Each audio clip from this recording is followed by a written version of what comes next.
A new foe has appeared. These are exclusive, leaked images of the upcoming Legion Go, a PC handheld coming from Lenovo, now the latest entrant into the PC handheld scene after the Steam Deck launched in February last year, and then the Asus ROG Ally earlier this year in July. While everyone predicted that other laptop manufacturers would want to get in on the PC handheld fun, I don't think anyone predicted that the next handheld would look like this. These images come from Windows Central, and they showcase a PC handheld that actually looks closest to the One X Player thanks to its 8-inch screen and removable Joy-Con-like pads.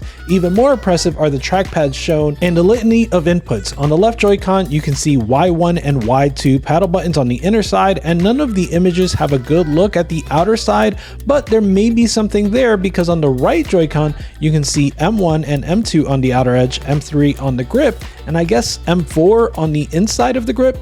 But the other thing on the inside of the grip that no one has talked about yet is a frickin' scroll wheel. I've seen a few controllers now with scroll wheels like the 3D printable Alpaca control pad or the Dell Concept Nix controller that had a scroll wheel on the bottom, not to mention Nintendo themselves that have a patent for shoulder scroll wheels. I think the concept of a scroll wheel is interesting but not really fully explored so far. Obviously you can use it for fast weapon selection without having to lift your thumb from either analog stick, but I wonder if there are additional uses that I haven't thought of. Let me know what you think in the comments. But yeah, like I said, these control pad handles are removable just like Joy-Cons, and that's very similar to the One X Player 2. One complaint I had about the One X Player 2 is that unlike Joy-Cons on the Switch, you can't really use each half as a full controller, and the Lenovo Legion Go looks like it's going to suffer the same problem. Nonetheless, it's nice that you can use the controllers to play the detached tablet on a plane or in a train. Likewise, I hope there's a shell to dock the controllers so that you can play when the device is connected to a big screen without getting a whole new control pad. The kickstand on the tablet is elongated, similar to the one on the Switch OLED, and I'm hoping it's nice and sturdy. We don't yet know anything about the trackpads, but we know that the Neo Kun trackpads are currently lacking robust trackpad functionality based on the preview provided by Taki Udon. There was a viewer that recently asked me why we haven't seen more trackpads on these handheld devices, and I think it basically comes down to having the proper software in place. There are a few options that these manufacturers have when it comes to incorporating trackpads properly. Number one, they could work with Valve to add functionality to Steam like it did with the Steam Deck and the Steam controller, so that it recognizes the trackpads and adds them as inputs to the controller that Steam has already recognized. In the case of Windows handhelds, the controller is usually a Xbox controller, which does not have trackpads or gyros, so this requires a solution from Valve specifically. And even then, if Valve does do this, it requires Steam to be open to work, which maybe not all manufacturers are going to be interested in. The second option is to use community software like Handheld Companion. That would take all of the distinct controller components like the Xbox controller, bespoke trackpads, custom gyro, and custom paddles, and it would make it so that Windows believes the whole thing is just a PlayStation controller like the DualShock 4, DualSense, or DualSense Edge. Steam already recognizes all of these controllers and can therefore accommodate the extra bits that go along with them. Once again, this requires Steam actually being open.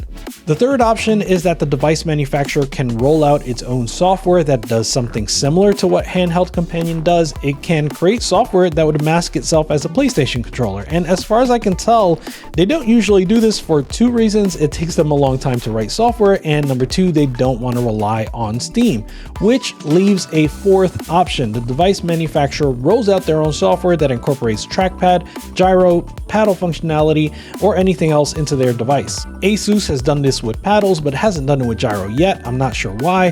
Neo has done this with gyro and probably will do it with trackpads as well for the Neo Kun eventually. And so I completely expect Lenovo to follow that last option. I think they'll have their own Legion gaming software that will incorporate the same things as Asus's Armory Crate, including ways to configure the trackpads. Unfortunately, I think that means you won't be able to configure the trackpads from within Steam, and as someone who personally just wants to play games in Steam, I'd actually really like to see Valve add support for these inputs.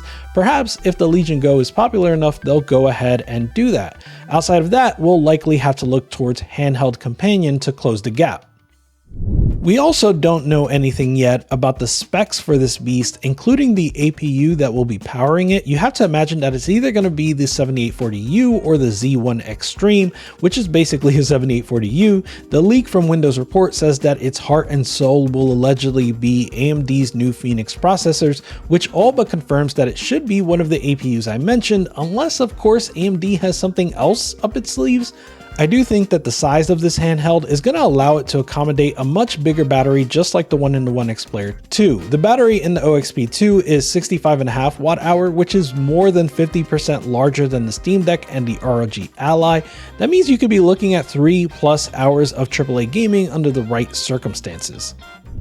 Overall, I'm even more optimistic about this device than I was for the ROG Ally. I have a Lenovo Legion laptop that my son now uses. It's held on really strong. I had to replace the power brick due to the stress that my son put on the cable, but she's otherwise still running great and can handle wear and tear from a preteen. The software is pretty non-intrusive compared to other laptop manufacturers, and the BIOS is intuitive. I'm hoping the same will hold true for the Legion Go, so the only thing left to wonder is what will the price be? A brand new Steam Deck is between $400 and $650, the ROG Ally is $700, and all other handhelds start at around $750. Can Lenovo come in under $700, even with all the bells and whistles here? Is it possible that it shows up in stores like Best Buy? What do you all think? Let me know in the comments. Let me know how excited you are. Deck Gang out. Goodbye.